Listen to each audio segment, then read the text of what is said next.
Good morning everyone. So in today's lecture basically हम आपका पढ़ेंगे स्पेक्ट्रोस्कोपी के बारे में। ठीक है।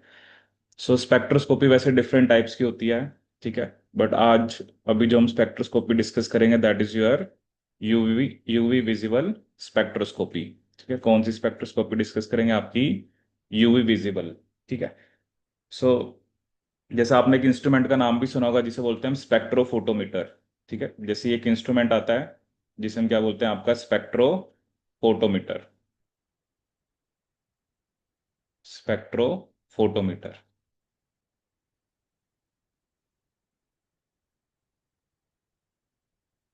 ठीक है। तो जैसे ये एक इंस्ट्रूमेंट होता है, इसके अंदर जैसे प्रिज्म होते हैं, मोनोक्रोमेटर होता है, मतलब आप एक स्पेसिफिक वेवलेंथ को बेसिकली डिसाइड कर सकते हो कि जिस वेवलेंथ पे आपको एब्जॉर्बेंस चाहिए। ठीक है।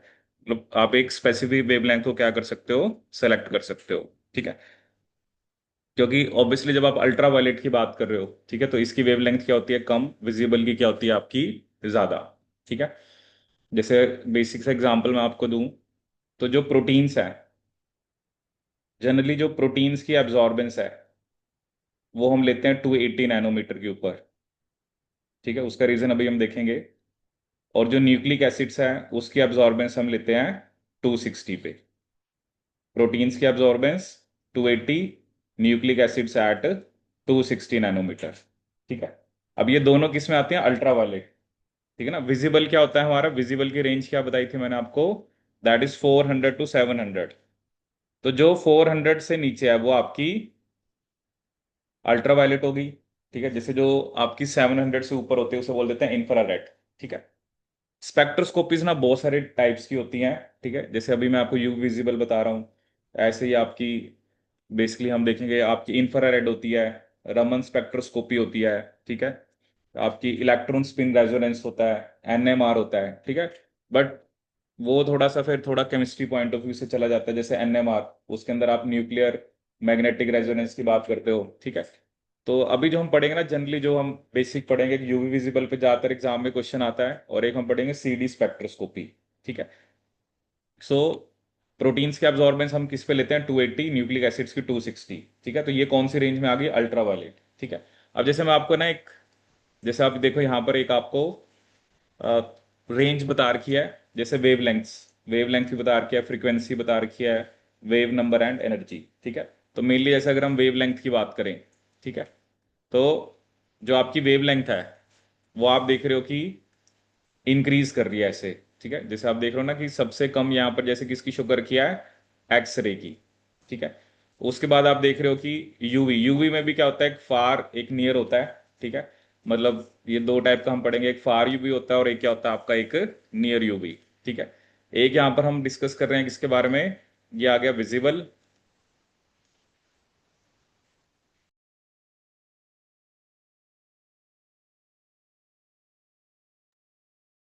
ठीक है। एक यहाँ पर आपको शो रखा है इंफ्रारेड।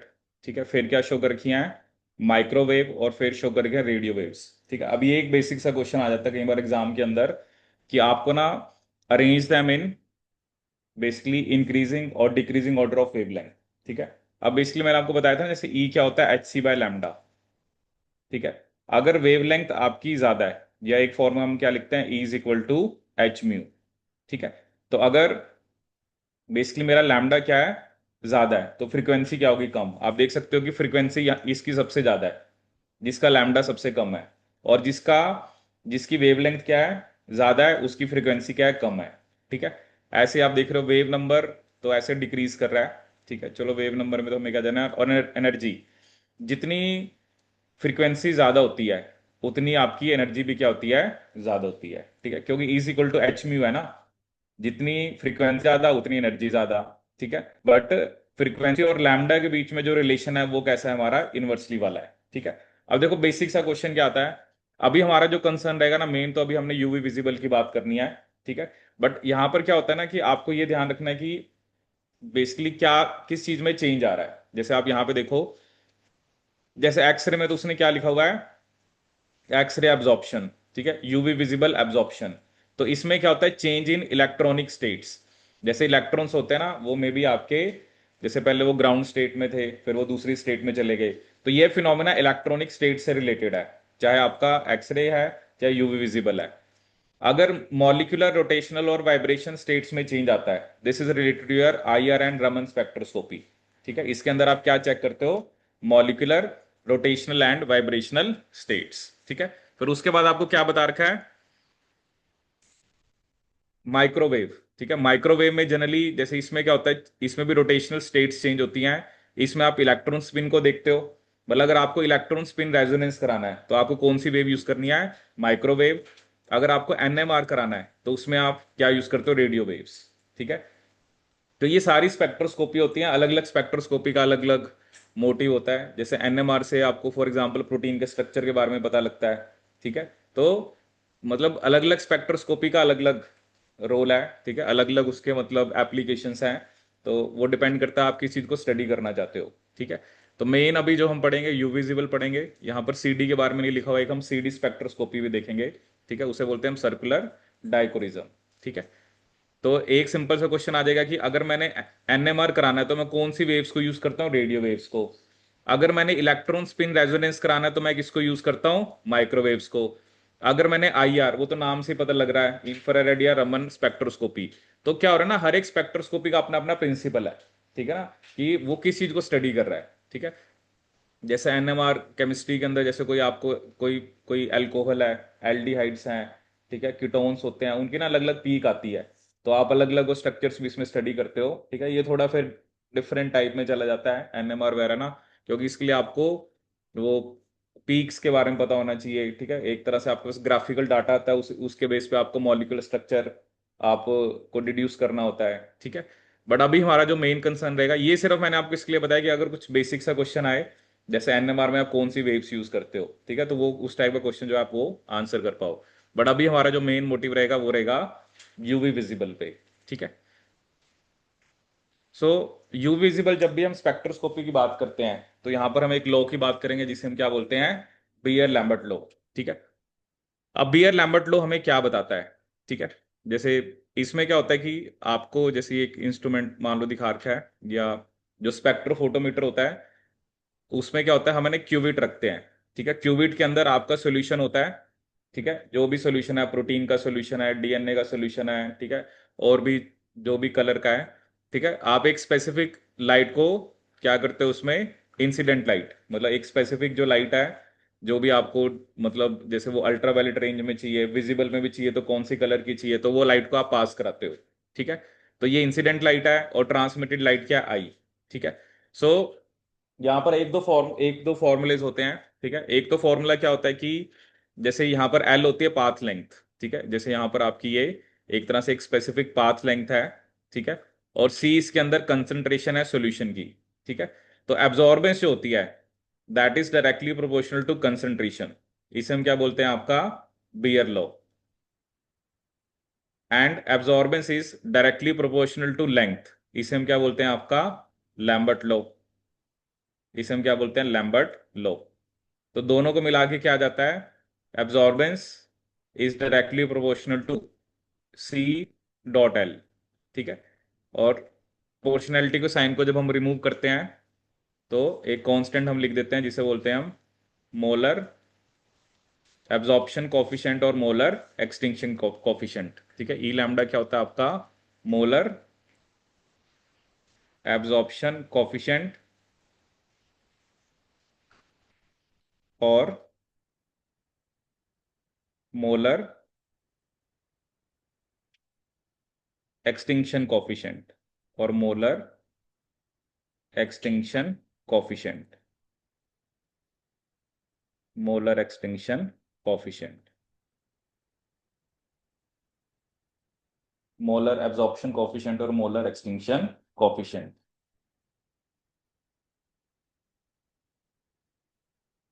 ठीक है, एक तो आपको ये बेसिक सा फॉर्मूला है। ठीक है, जो आपको ध्यान रखना है।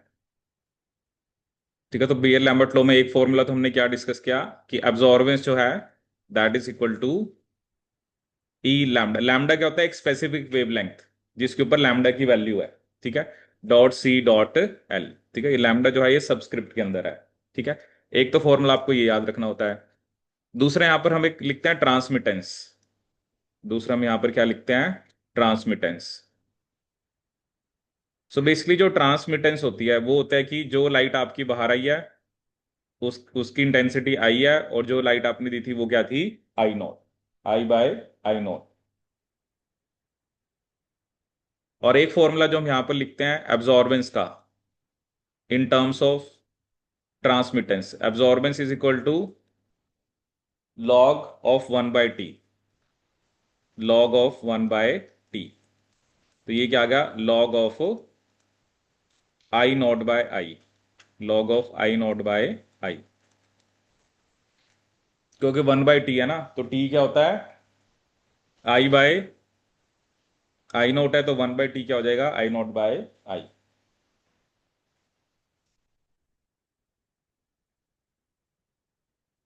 ठीक है, तो जो जो भी एब्जॉर्बेंस की वैल्यू है, ठीक है, अब एब्जॉर्बेंस की वैल्यू जीरो हो सकती है अगर 100% क्या है, ट्रांसमिटेंस, अगर सारी की सारी लाइट ट्रांसमिट ही होगी, मतलब सोल्यूशन एब्जॉर्ब ही नहीं करी।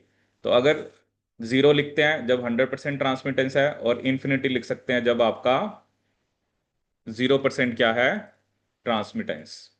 मतलब एक तरह से सारी की सारी लाइट जो है वो एब्जॉर्ब कर ली किसने, आपके, दैट इज 0% टी। ठीक है, जनरली तो ये होता है ना, कुछ लाइट वो एब्जॉर्ब करेगा और कुछ लाइट वो आपकी, जो आपने लाइट दी थी वो ट्रांसमिट हो जाएगी। ठीक है, तो यहाँ पे फॉर्मूला क्या है, आई बाय, एक तो आपको ये फॉर्मूला याद रखना है।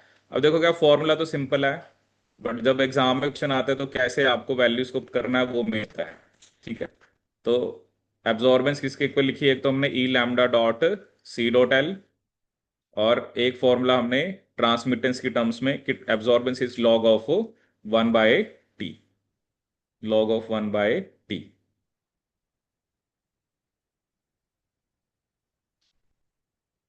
ठीक है, अब ये क्या होता है ना, ये आपने डिसाइड करना होता है कि अब आपको जो लाइट है, क्योंकि आप ये देखते हो कि जो सोल्यूशन है वो कौन सी वेवलेंथ को एब्जॉर्ब करता है। ठीक है, दूसरी वेवलेंथ देने का तो फायदा ही नहीं है ना, क्योंकि वो तो आपने दी, वो तो उसने सारी की सारी मतलब ट्रांसमिट ही कर देनी है, उसके इसमें तो फिर एब्जॉर्बेंस जीरो है। ठीक है, तो हमें वेवलेंथ डिसाइड करनी पड़ती है। ठीक है, जैसे प्रोटीन्स की एब्जॉर्बेंस मैंने आपको बताई थी, उसका उसको हम कौन सी वेवलेंथ पे लेते हैं, 280, और न्यूक्लिक एसिड को 260।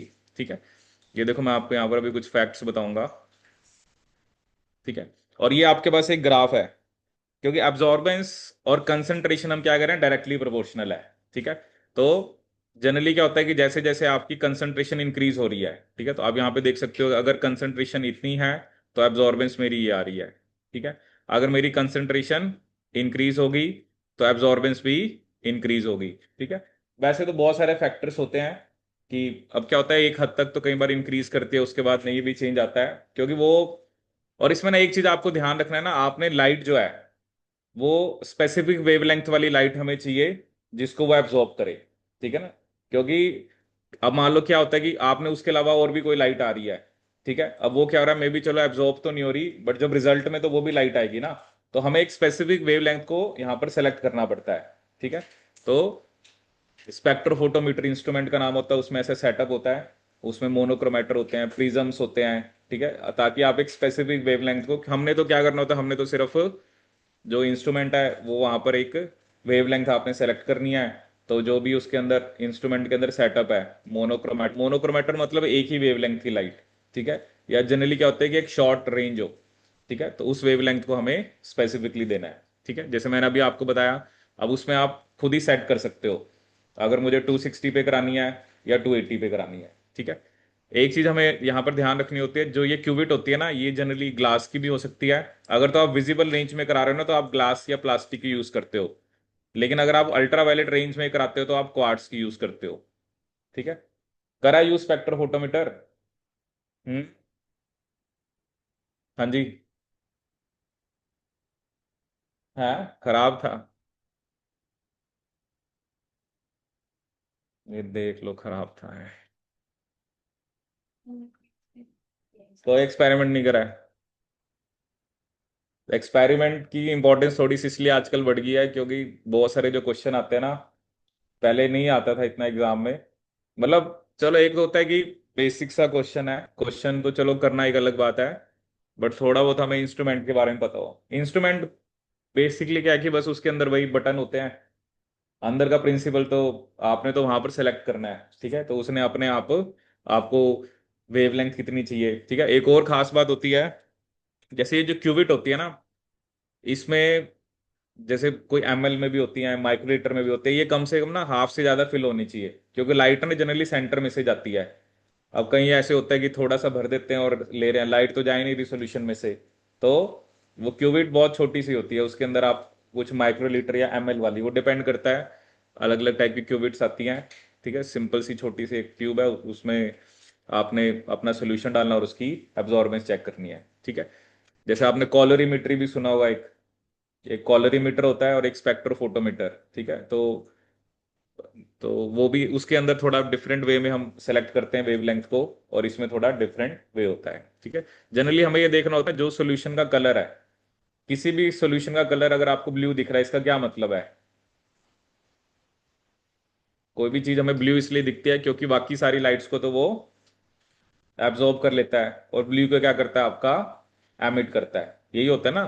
कोई भी चीज का कलर आपको ब्लैक इसलिए दिखता है क्योंकि उसने सारी की सारी लाइट्स को क्या कर लिया, एब्जॉर्ब कर लिया। तो हमें ये ना सेलेक्ट करना पड़ता है कि कौन सी स्पेसिफिक वेवलेंथ पे हमने एब्जॉर्प्शन करानी है, ठीक है। वो हम सेलेक्ट करेंगे, और उसके बाद बाद में हम क्या देखते हैं, उसकी ट्रांसमिटेंस, ठीक है। अब देखो यहाँ पर मैं आपको कुछ एग्जांपल देता हूँ, जैसे ये एक सिंपल सा क्वेश्चन एग्जाम में आता है। अब क्या होता है ना, अगर मैं प्रोटीन्स की बात कर रहा हूँ, अब प्रोटीन्स के अंदर पेप्टाइड बॉन्ड होता है, ठीक है। प्रोटीन्स के अंदर अलग अलग टाइप के अमीनो एसिड्स हैं, ठीक है। अब बेसिकली यहां पर क्या बात कर रहा है, क्रोमेटोफोर्स की क्या बात कर रहा है, क्रोमेटोफोर्स। क्रोमेटोफोर्स क्या होते हैं, मतलब जो लाइट को एब्जॉर्ब कर रहे हैं, ठीक है।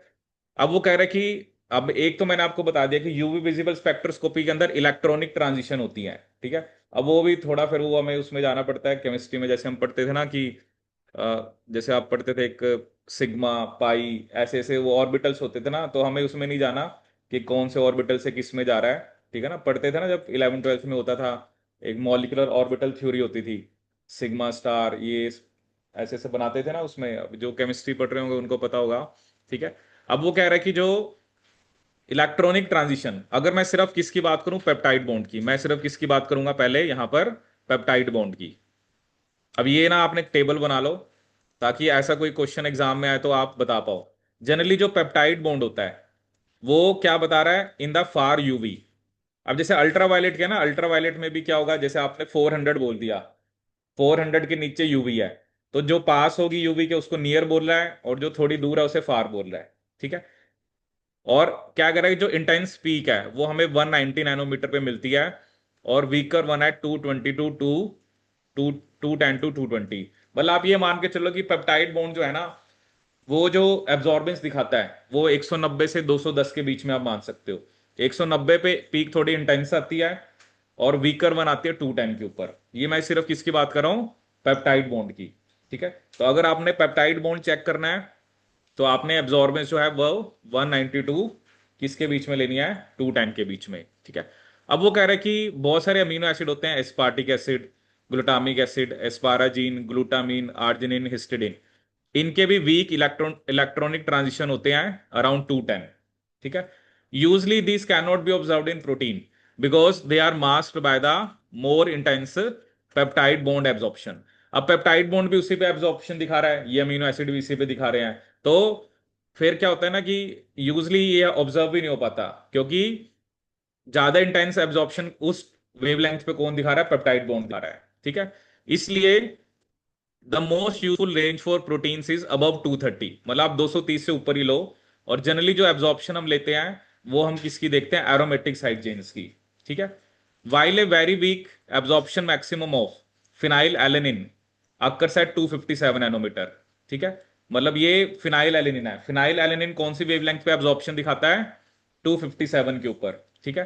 टायरोसिन दिखाता है 274 के ऊपर, और ट्रिप्टोफैन बेसिकली किस पे दिखाता है, 280 के ऊपर। ये तीन वेवलेंथ आपको याद करनी है, ठीक है। तो फिनाइल एलेनिन का जो मैक्सिमम एब्जॉर्प्शन है, ठीक है, वो है 257, टायरोसिन का 274, और ट्रिप्टोफैन का 280। तो जो मैं आपको बेसिकली कह रहा था कि देखो 257 ये मैक्सिमम वैल्यू है फिनाइल एलेनिन की सिर्फ, ठीक है। ऐसा नहीं है कि बाकी वेवलेंथ पे वो नहीं दिखाएगा, एक चीज होती है मैक्सिमम, कि मैक्सिमम एब्जॉर्प्शन वो कौन सी वेवलेंथ पे दिखाता है। ठीक है। टायरोसिन का 274 है, ट्रिप्टोफैन का 280। तो एग्जाम में अगर क्वेश्चन आया कि वाई हम प्रोटीन की जो एब्जॉर्प्शन है वो 280 पे लेते हैं, उसके पीछे रीजन है एरोमेटिक अमीनो एसिड्स। ठीक है। क्या रीजन है आपका? एरोमेटिक, क्योंकि इसी वेवलेंथ को वो क्या करते हैं, मैक्सिमम एब्जॉर्ब करते हैं। ठीक है। और ये भी क्वेश्चन आ रखा है कि जो इंट्रिंसिक फ्लोरेसेंस है प्रोटीन्स की, उसके पीछे रीजन क्या होता है आपका? Aromatic amino acids. ठीक है। तो जो 280 में आपको कह रहा था कि प्रोटीन्स की अब्जॉर्बेंस हम कौन सी वेवलेंथ के ऊपर लेते हैं? 280। तो उसका रीजन क्या है? एरोमेटिक। और इसमें कोई लेबलिंग नहीं करनी आपने ना, ऐसे नहीं है कि मुझे कोई लेबलिंग करनी पड़ेगी। इसमें सिंपली आपने प्रोटीन को रखना है और उसमें इंट्रिंसिक ये प्रॉपर्टी है। ठीक है। Intrinsic fluorescence of proteins is due to aromatic amino acids, is due to aromatic amino acids, is due to aromatic amino acids. So intrinsic fluorescence of protein is due to aromatic amino acid. ठीक है। ठीक है। तो क्या क्या मैंने आपको बताया? 257, 274, 280। ठीक है। सिस्टीन टू, जैसे सिस्टीन सिस्टाइन लिखा हुआ है यहां पर, जैसे दो सिस्टीन मिलके ना सिस्टाइन बनाते हैं, और दो सिस्टीन के बीच में बेसिकली क्या बनता है आपका? Disulphide bond. कौन सा बॉन्ड बनता है आपका? Disulphide bond. तो उसकी भी जो एब्जॉर्प्शन मैक्सिमम है, ठीक है, वो 250, मतलब ये भी 260 के राउंड ही होती है, 250 या कहीं जगह 260 लिखा होता है। तो सिस्टीन टू का भी वीक एब्जॉर्प्शन मैक्सिमम वो कहां पर है आपका? देखो वीक इसलिए कह रहा है ना, आपने जैसे एक वेवलेंथ है, एक तो वो क्या कर रहा है कि एब्जॉर्प्शन कईयों का मैक्सिमम जो है वो ही थोड़ा है, तो वो वीक हो गया। जिसका एब्जॉर्प्शन मैक्सिमम ज्यादा है वो स्ट्रॉन्ग है। ठीक है ना। आप उसने कहा कि मतलब ये फिनाइल एलेनिन जैसे बाकी वेवलेंथ को तो एब्जॉर्ब कम ही कर रहा है, 257 को कर रहा है, बट वो भी थोड़ा ही कर रहा है।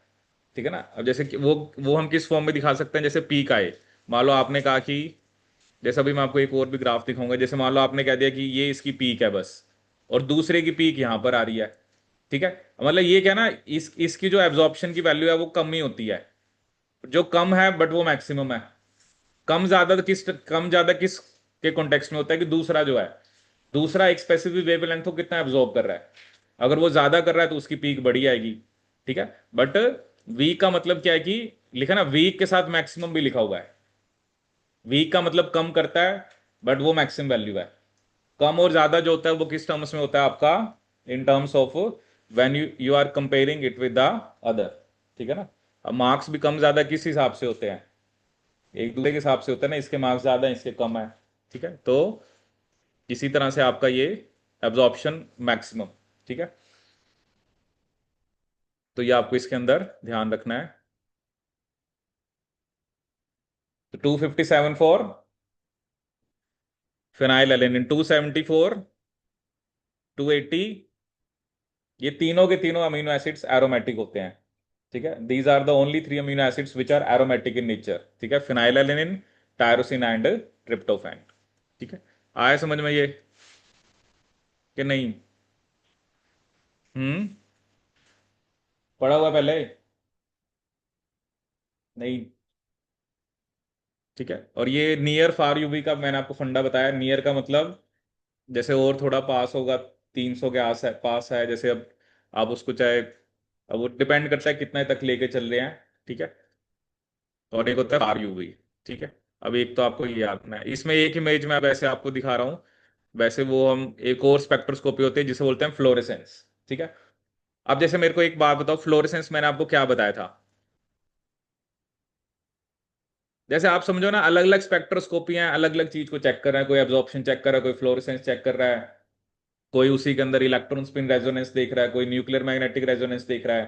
ठीक है। तो अलग अलग टेक्निक से हम अलग अलग चीजों को स्टडी कर सकते हैं। फ्लोरेसेंस क्या बताया था? कि जिस वेवलेंथ को वो एब्जॉर्ब करता है, एक वेवलेंथ होती है जिसको एब्जॉर्ब कर रहा है, और दूसरी वेवलेंथ जिसको वो एमिट कर रहा है। किसकी वेवलेंथ ज्यादा होती है? एमिट वाले की, यही बताया था ना। अब आप बताओ फिनाइल एलिन का एब्जॉर्प्शन कितने पे थी? 257। एमिशन किस पे है? तो ज्यादा है कम है? टायरोसिन का अभी आपने बताया एब्जॉर्प्शन कौन सी वेवलेंथ पे थी? एमिट कौन सी कर रहा है? तो ज्यादा है कम है? ट्रिप्टोफैन के किस पे थी? 280। और अब एक चीज आप यहां पे देख सकते हो ना, आप देख रहे हो कि जो एमिट हो रहा है, ठीक है, वो भी मतलब वो देखता है कि मैक्सिमम कौन सी वेवलेंथ को एमिट कर रहा है, या मतलब मैक्सिमम इंटेंसिटी जो है वो कौन सी वेवलेंथ की आ रही है। देखो ऐसे होने को तो दूसरी भी दिखा रहा है, बट मैक्सिमम की बात करते हैं। अब वो मैक्सिमम इसमें देखो, इंटेंसिटी तो उसकी कम है ना, उसके अंदर वैल्यू आ रही है 282, बट उसकी इंटेंसिटी कम है। इधर देखो इसकी इंटेंसिटी देखो ज्यादा है। तो जो वीक की बात हो रही थी ना, वीक स्ट्रॉन्ग की, बात ही हो रहा है कि इंटेंसिटी कितनी है, या जैसे वो एब्जॉर्प्शन कर रहा है, तो हम दे तो रहे हैं एक स्पेसिफिक वेवलेंथ, बट उसके ऊपर एब्जॉर्बेंस कितनी आ रही है, क्योंकि इधर फ्लोरेसेंस इंटेंसिटी है ना। जब हम एब्जॉर्बेंस वाला ग्राफ बनाते हैं तो उधर एब्जॉर्बेंस होती है।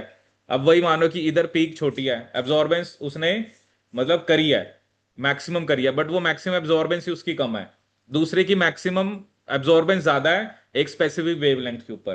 तो ये वीक और स्ट्रॉन्ग का होता है, ठीक है ना। तो ये भी आपने ध्यान रखना है कि ये होता है फ्लोरेसेंस, ठीक है। अभी यहाँ पर यूवी विजिबल में तो इसका कोई लिंक नहीं है, बट जस्ट कि मैंने आपको एक बताया था कि फ्लोरेसेंस होता क्या है, उसके लिए मैं सिर्फ आपको बताने के लिए मैंने ये वेवलेंथ्स बताई हैं, ठीक है। कई जगह पे इससे रिलेटेड भी क्वेश्चंस आ सकते हैं, ठीक है। तो उसका 257 था, तो 282 आ गया। इसका क्या था आपका? 274 था, 303 आ गया, इसका 280 था, ठीक है। तो आपको कई बार चलो एग्जाम में कुछ क्वेश्चन आ गया तो आपको आइडिया हो कि ये हम किसकी एब्जॉर्बेंस की बात कर रहे हैं, ठीक है। देखो जनरली ये जो स्पेक्ट्रोस्कोपीज होते हैं ना, वैसे ये केमिस्ट्री में हम केमिस्ट्री का पार्ट होती हैं, वहां पर ज्यादा डिटेल में पढ़ते हैं जो केमिस्ट्री के अंदर, ठीक है। यू विजिबल तो चलो थोड़ी सिंपल है, बट क्या होता है ना, वो वही है, इंस्ट्रूमेंट्स हैं, फिर उसमें फिजिक्स के कंसेप्ट भी लग रहे हैं। जनरली जो केमिस्ट्री के अंदर जैसे मैं आपको बता रहा हूँ कि एनएमआर करते हैं या ईएसआर करते हैं, ठीक है। अलग अलग स्पेक्ट्रोस्कोपीज का अलग अलग प्रिंसिपल है। मतलब ऐसा हो सकता है कि आप सेम ही चीज को, मतलब उसमें भी क्या होता है ना, कुछ ऐसे जैसे एनएमआर होता है, उसमें होता है कि ये कंडीशन होनी चाहिए तभी वो एनएमआर शो करेगा, अगर वो कंडीशन नहीं है तो एनएमआर नहीं शो करेगा, ठीक है। उसमें हम देखते हैं न्यूक्लियर मैग्नेटिक रेजोनेंस, कि न्यूक्लियस के अंदर जो प्रोटॉन न्यूट्रॉन्स हैं उससे रिलेटेड देखते हैं, उनकी उनका स्पिन देखते हैं। एक होता है ईएसआर, उसमें आप इलेक्ट्रॉन का देखते हो, ठीक है। बट बहुत जो क्वेश्चन है मेनली आपको पहले यू विजिबल के बारे में बताओ, ठीक है। तो ये याद रहेंगी वेवलेंथ। ठीक है, तो ये याद रखनी है। तो ये होता है ना, कई बेसिक्स एग्जाम होते हैं, सिंपल सा क्वेश्चन आता है, प्रोटीन की एब्जॉर्बेंस किस पे है? 280। न्यूक्लिक एसिड इस पे है 260, ठीक है। फिर ये अब थोड़ा अंदर जाना चाहते हैं तो फिर वो स्पेसिफिक अमीनो एसिड की भी आपसे पूछ सकते हैं, ठीक है। जैसे जो होता है ना, कई बार आईटी जैम या गेट का एग्जाम होता है, उसमें कई बार ना फिल इन द ब्लैंक आता है। जैसे एक बार क्वेश्चन आया कि न्यूक्लिक एसिड एब्जॉर्बेंस, यहाँ पर फिल इन द ब्लैंक। ये अब इसमें क्या होता है ना, एक चीज और हो सकती है। जैसे मैंने कहा कि आपने कहा कि न्यूक्लिक एसिड्स की जो न्यूक्लिक एसिड जो है वो कौन सी वेवलेंथ को एब्जॉर्ब करते हैं? 260 नैनोमीटर। अब उसने यहां पे लिख दिया माइक्रोमीटर, तो बताओ माइक्रोमीटर में यहां पर मैं क्या वैल्यू लिखूंगा?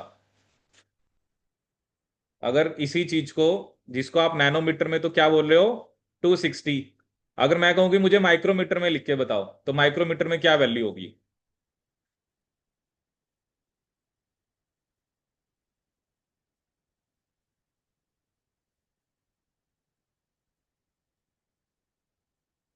How to convert nanometre into micrometer?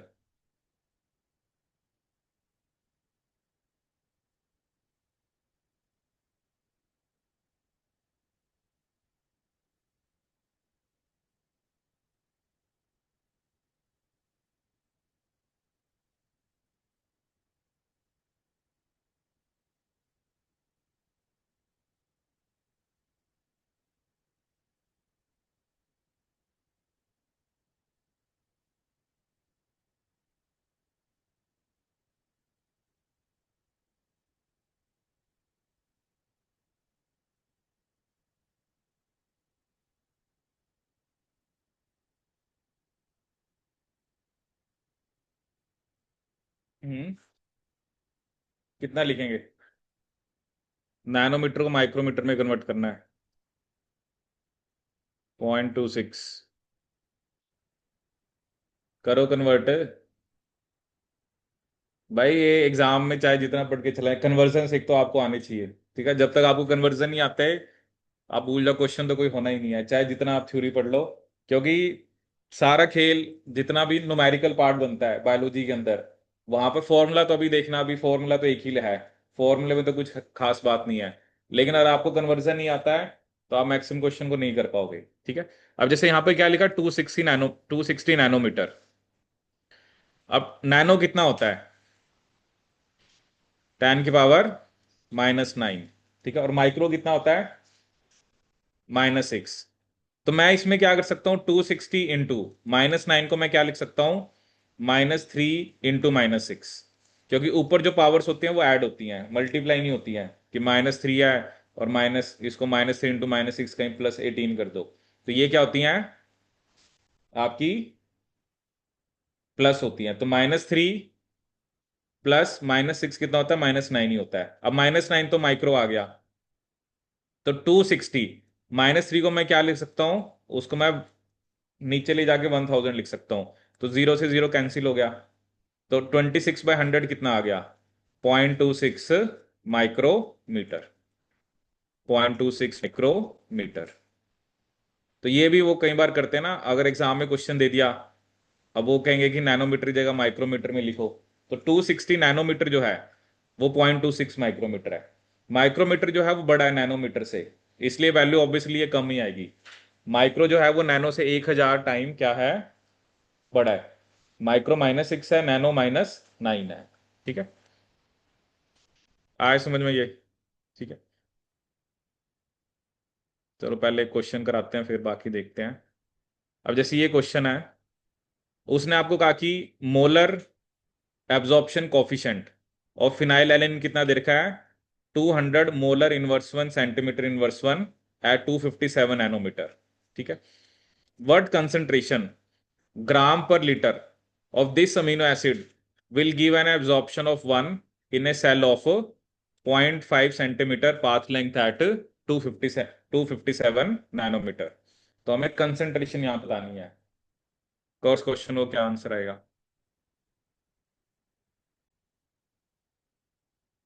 ठीक है, तो क्वेश्चन हमें क्या गिवन है कि जो मोलर एब्जॉर्प्शन कोफिशिएंट है वो कितना है, 200। ठीक है, इसका मतलब मुझे क्या गिवन है, ई लैम्डा। ये कितना गिवन है, 200। ठीक है, कंसंट्रेशन मुझे ग्राम पर लीटर में निकालनी है। ठीक है, जो उसने मुझे स्पेसिफिकली क्या रखा है। और एब्जॉर्प्शन जब 1 आ रही है, और लेंथ कितनी होनी चाहिए, 0.5 सेंटीमीटर। तो एब्जॉर्बेंस किसके इक्वल होती है, E lambda dot C dot L. ठीक है, तो ई लैम्डा यहां पर कितना गिवन है, मतलब एब्जॉर्बेंस हमें 1 गिवन है, ई लैम्डा हमें 200। अब देखो कंसंट्रेशन क्या होते हैं, कंसंट्रेशन होती है given weight by molecular weight. अगर तो मुझे मोल में निकालना होता फिर तो सीधा ही आ जाएगा। ठीक है, तो given weight by molecular weight, और लेंथ कितनी दे रखी है, 0.5 सेंटीमीटर। ठीक है। अब यहां पर अगर हम देखें तो absorbance E lambda dot C dot L, तो अब मॉलिक्यूलर वेट मुझे पता होना चाहिए। ठीक है, अब चलो इस क्वेश्चन के अंदर वैसे ये फिनाइल एलिन का स्ट्रक्चर होता है आपका,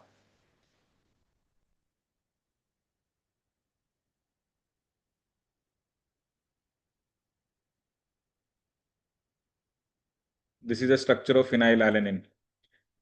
ठीक है, वैसे तो आप इससे भी निकाल सकते हो। तो यहां से जो वेट आएगा वो 165 आएगा। कितना आएगा, 165। ठीक है, वैसे एक जो एक एवरेज वेट होता है अमीनो एसिड का वो 110 होता है, एवरेज वेट। एवरेज वेट, क्योंकि हर एक अमीनो एसिड का अपना स्ट्रक्चर है, सबके वेट अलग है, तो एवरेज वेट 110 होता है।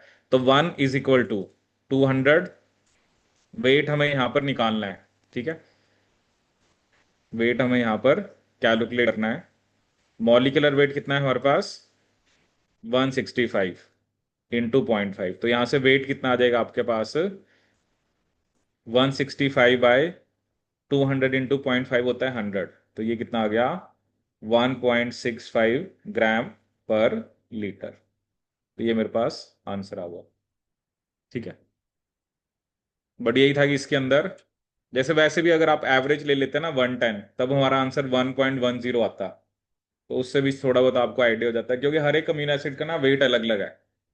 वैसे तो कम आता है ऐसे कि वो वेट आपको ना, क्योंकि हर एक अमीनो एसिड का वेट हम ऐसे जनरली याद नहीं रखते हैं। ठीक है, बट इस क्वेश्चन के अंदर आपको वेट पता होना चाहिए था। ठीक है, चलो ये क्वेश्चन और ट्राई करते हैं। चलो ये वाला क्वेश्चन करके दिखाओ। ठीक है, तो वो प्रोटीन में कह रहा है एक ट्रिप्टोफैन है, एक टायरोसिन है, और हमें molar absorption coefficient, molar extinction coefficient दे रखे हैं ट्रिप्टोफैन और टायरोसिन का 280 के ऊपर। और वो पूछ रहा है कि कंसंट्रेशन बताओ प्रोटीन की अगर एब्जॉर्प्शन 0.90 आ रही है एट 280 नैनोमीटर।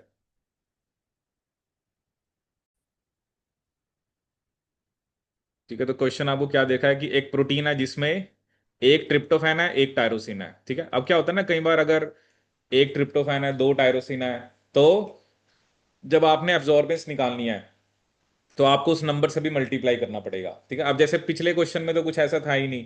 ठीक है, तो उसमें तो डायरेक्ट आपको दे रखा था। अब इसमें मतलब क्या है, फॉर्मूला क्या लगेगा, जो एब्जॉर्बेंस है that is E lambda dot C dot L of tryptophan.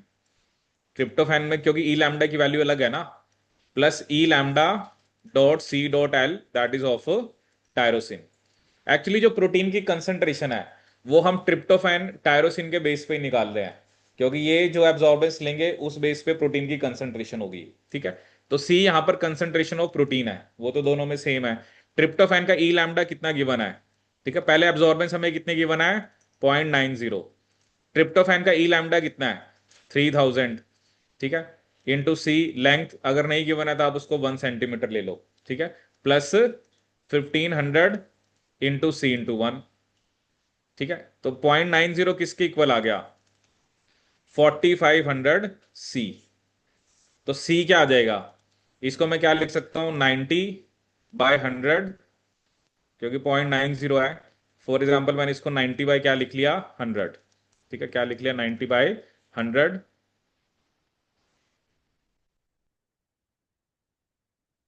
Into. ठीक है, तो 4500 हमारा कहाँ चला जाएगा, नीचे, नीचे चला गया। ठीक है, अब क्या है कि इसको मैं क्या लिख सकता हूँ, जैसे ये एक जीरो तो चलो कैंसिल कर दो। ठीक है, या इसको मैं क्या लिख सकता हूँ, 9/45 इंटू 10 की पावर 3, क्योंकि नीचे 45,000 है। ठीक है, अब 9/45 क्या होगा, 0.2। ऐसे ही होता है ना, जैसे एक जीरो लगाएंगे तो पॉइंट, फिर 0.2 आ गया, और ये 3 चला गया ऊपर, 3 ऊपर गया तो कितना हो गया, -3। तो क्या आंसर आ गया, 0.2 मिली मोलर। ये मेरा आंसर आ गया बस, तो क्या आंसर होगा, थर्ड। ठीक है, तो क्वेश्चन की टाइप्स होती हैं। ठीक है, अब वही होता है ना, जैसे मैं सोचूं कि अब कई जगह पे ज्यादा दिमाग नहीं लगाना होता है, सिर्फ आपको ये देखना है फॉर्मूला क्या है। ठीक है, अब ये भी नहीं है कि दोनों को, वैसे तो क्या होता है दोनों को सीधा भी ऐड कर देते, 3000 प्लस 1500, तब भी हो जाता। कहीं ये ना करना है कि दोनों ऐड करके 2 से डिवाइड कर देते हैं, ऐसा कुछ नहीं करना है। ठीक है, आपको पता है कि क्योंकि ये जो सी है, क्योंकि दोनों का ई लैम्डा अलग है। ठीक है, और दोनों की वजह से ही एब्जॉर्बेंस हमारे पास आई है। तो ये सी सी सिंपली यहां पर कंसंट्रेशन ऑफ प्रोटीन होता है। ठीक है, ये कंसंट्रेशन ऑफ क्या आपका, प्रोटीन। तो क्या आंसर आ गया, 0.2 मिली मोलर। ठीक है, चलिए और क्वेश्चंस भी अभी करेंगे ट्राई, थोड़ा सा पहले थ्योरी देखते हैं। आगे समझ में ये, हाँ ना तो बोल लिया करो। हम्म, देखो ये ऐसे क्वेश्चन है हर लेवल पे आते हैं। ठीक है, कोई भी एग्जाम आप उठा लो, अब बात ये होता है कि वो क्वेश्चन थोड़ा इजी आ रहा है, थोड़ा टिपिकल आ रहा है। ठीक है,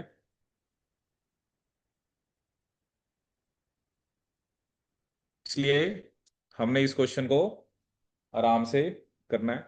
अब जैसे अभी तक हम किसकी बात करते आ रहे थे, कि अभी तक हम प्रोटीन्स की बात कर रहे थे। अभी तक हमारा कंसर्न था सिर्फ कि आपका जो प्रोटीन है, क्योंकि प्रोटीन्स की हमने बात करी, उसके अंदर पेप्टाइड बॉन्ड की एब्जॉर्प्शन चेक करनी है। I will go for this wavelength.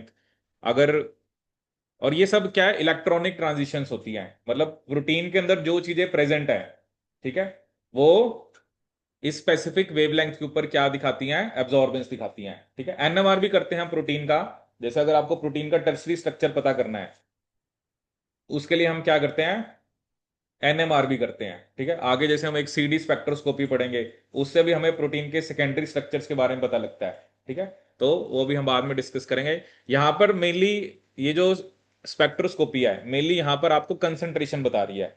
ठीक है ना, कि अगर मुझे ये पता करना है कि प्रोटीन की जो कंसंट्रेशन है वो कितनी है आपकी। ठीक है, तो चलिए देखते हैं इसमें। अब क्या होता है ना, जैसे अब वैसे तो देखो हर एक टाइप के जितने भी मॉलिक्यूल्स हैं, आप हीमोग्लोबिन ले लो, मायोग्लोबिन ले लो, सबका कुछ ना कुछ एब्जॉर्प्शन स्पेक्ट्रा होगा। ठीक है, कई बार तो ऐसा भी हो सकता है कि जैसे एक ही, आपने एक ही मॉलिक्यूल लिया और उसके अंदर मल्टीपल कंपोनेंट्स हैं, तो क्या पता है एक कंपोनेंट किसी और वेवलेंथ की एब्जॉर्प्शन दिखा रहा हो, दूसरा किसी और की दिखा रहा हो। अगर मुझे ये पता है कि ये वाला पार्ट, ये कंपोनेंट इस वेवलेंथ पे एब्जॉर्प्शन दिखाता है, ठीक है, और वो लाइट मैं दूंगा, अगर तो एब्जॉर्बेंस आई, इसका मतलब वो है, क्योंकि बाकी जो है ना वो नहीं एब्जॉर्बेंस दिखाएंगे उसके ऊपर। ठीक है, अब जैसे यहां पर क्या लिखा है, जैसे एफ हम पढ़ते हैं, फ्लाविन एडेनिन डाइन्यूक्लियोटाइड, NADH हम पढ़ते हैं, NAD पॉजिटिव पढ़ते हैं। जनरली ये क्या है, they are coenzyme of protein. Generally जो रिडॉक्स रिएक्शन होती हैं हम पढ़ते हैं ना, ऑक्सीडेशन हो रहा है, रिडक्शन हो रहा है, एफ से FeDH2 बन गया, NAD से NADH बन गया। ठीक है ना, यही होता है ना ऑक्सीडेशन। क्या होता है, addition of oxygen, removal of electron, और क्या होता है आपका, रिमूवल ऑफ हाइड्रोजन। रिडक्शन क्या होता है, removal of oxygen, addition of electron, addition of hydrogen, ये सब क्या होते हैं हमारे, रिडक्शन। ठीक है, अब देखो क्या हो रहा है, आप वो कह रहे हैं ना जो FAD है, अगर सिर्फ FAD है, वो 438 पे एब्जॉर्प्शन दिखाता है। मैंने वेवलेंथ देनी है 438 वाली, अगर तो FAD हुआ तो वो एब्जॉर्प्शन दिखाएगा। NADH किस पे दिखाता है, 340 के ऊपर, और NAD पॉजिटिव किसके ऊपर दिखाता है, 260 के ऊपर। जैसे आपके पास एक मीडियम है, उसके अंदर आपने देखना है कि FAD है या नहीं है, अगर तो 438 पे कुछ एब्जॉर्बेंस आ रही है, इसका मतलब FAD है। ठीक है ना, ऐसे ही, मतलब मैंने तो आपको थोड़े से एग्जांपल्स ही दिए हैं, अदरवाइज तो बहुत सारे जितने भी बायोलॉजिकल मॉलिक्यूल्स हैं, सबका अलग अलग एब्जॉर्प्शन स्पेक्ट्रा हो सकता है। ठीक है, बट मेनली जब हम लैब्स में बात करते हैं, जनरली हम प्रोटीन्स, न्यूक्लिक एसिड्स की ज्यादा बात करते हैं। बाकी क्या होता है, अगर किसी का कोई एरिया ऑफ इंटरेस्ट है, किसी में रिसर्च कर रहा है, तो उनको पता है अगर मुझे ये पिगमेंट देखना है, मुझे ये देखना है कि अ, जो फॉर एग्जांपल जैसे हीमोग्लोबिन का मैंने एग्जांपल आपको दिया, या कोई और पिगमेंट्स हो सकते हैं प्लांट के, जैसे हम इसकी बात करते हैं, क्लोरोफिल हो गया। ठीक है, ऐसे अलग अलग जो भी हैं, सबका अलग अलग एब्जॉर्प्शन स्पेक्ट्रा हो सकता है। ठीक है, अब देखो यूवी, अब वो न्यूक्लिक एसिड्स की बात कर रहा है, कहता है न्यूक्लिक एसिड्स में मैंने आपको एब्जॉर्बेंस किस पे बताई थी, 260 पे। उसके पीछे रीजन क्या है, हेट्रोसाइक्लिक नाइट्रोजनस बेसिस। डीएनए में क्या होते हैं, डीएनए के अंदर क्या होता है, डीएनए के अंदर आपके एडेनिन है, ग्वानिन है, साइटोसिन है, थायमिन है, यूरेसिल है, या RNA है, जो भी है। जनरली हम न्यूक्लिक एसिड की बात कर रहे हैं, तो वो एब्जॉर्बेंस 260 पे किसकी वजह से दिखाते हैं, due to heterocyclic nitrogenous bases, due to heterocyclic nitrogenous bases, nitrogenous bases, nitrogenous bases. ठीक है, जैसे इसमें ना हम एक ऑडी बोलते हैं कि ऑप्टिकल डेंसिटी, तो एब्जॉर्बेंस अगर 1 आती है, ठीक है, तो हम क्या बोलते हैं कि जो डीएनए है वो 50 माइक्रोग्राम पर ml है। ठीक है, that is double standard DNA. ठीक है, कितना आता है आपका, 50 माइक्रोग्राम पर ml। ठीक है, ऐसे RNA के लिए एक वैल्यू 40 आती है, एक 33 आती है, तो एक बार मैं कंफर्म कर लेता हूँ, क्योंकि उसमें क्या होता है कि वो डबल स्टैंडर्ड फॉर्म में है या सिंगल स्टैंडर्ड फॉर्म में है।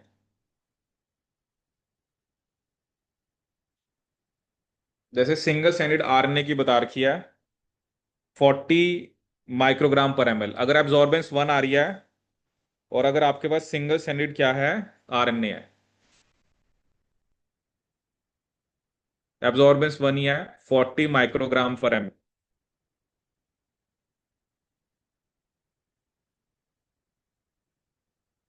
तो वो आपका सिंगल स्टैंडर्ड क्या है, RNA। और एक होती है 33 माइक्रोग्राम पर ml, वो आती है सिंगल स्टैंडर्ड डीएनए के लिए, सिंगल स्टैंडर्ड डीएनए के लिए। ठीक है, ये भी मैं आपको थोड़ा एक्सप्लेन भी करूंगा क्या होता है। एक्चुअली क्या होता है, ये एब्जॉर्बेंस की हम बात करते हैं कि जो जब हम न्यूक्लिक एसिड्स की बात करते हैं ना, अगर एब्जॉर्बेंस 1 आ गई, इसका मतलब उसमें डीएनए 50 है। जैसे उसने मुझे क्वेश्चन दिया कि मेरे पास जो डीएनए का सोल्यूशन है उसकी एब्जॉर्बेंस फॉर एग्जांपल 0.26 आ रही है। ठीक है, तो आपने क्या करना है, सिंपली 1 का मतलब कितना है, 50 है। अगर मेरी एब्जॉर्बेंस 0.26 आ रही है तो मैंने 50 को मल्टीप्लाई कर देना है किससे, 0.26 से।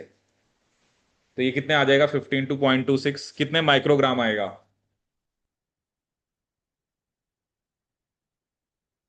कितना है, 13।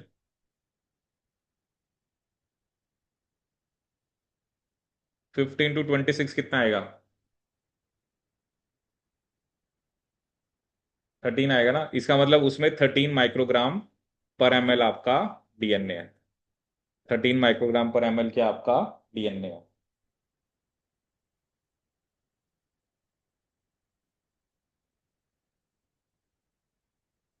ठीक है, तो ये जो एब्जॉर्प्शन है ना, आप देख रहे हो कि अलग अलग जो बायोलॉजिकल मॉलिक्यूल्स हैं उनका अलग अलग वेवलेंथ है। प्रोटीन का अलग है, न्यूक्लिक एसिड का अलग है, या आप किसी और जैसे कोएंजाइम्स की बात करें, सबका एक एक अलग अलग एब्जॉर्प्शन स्पेक्ट्रा होता है। ठीक है,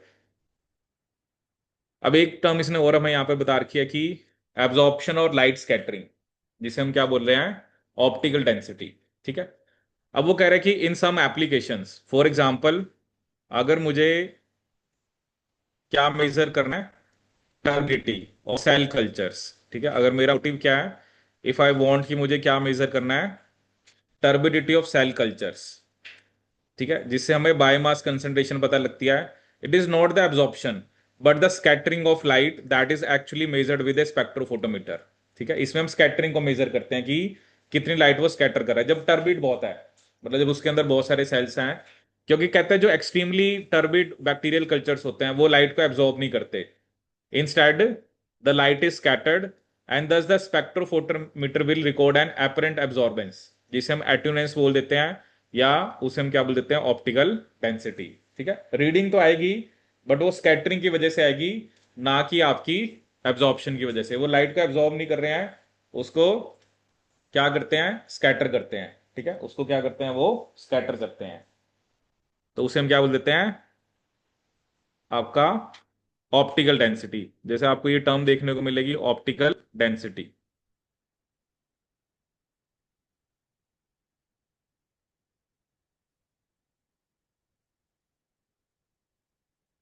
ठीक है, तो स्कैटरिंग में सिंपली क्या होता है ना, जैसे जो भी लाइट का पाथ है, एक्चुअली वो क्या होता है आपका, चेंज होता है।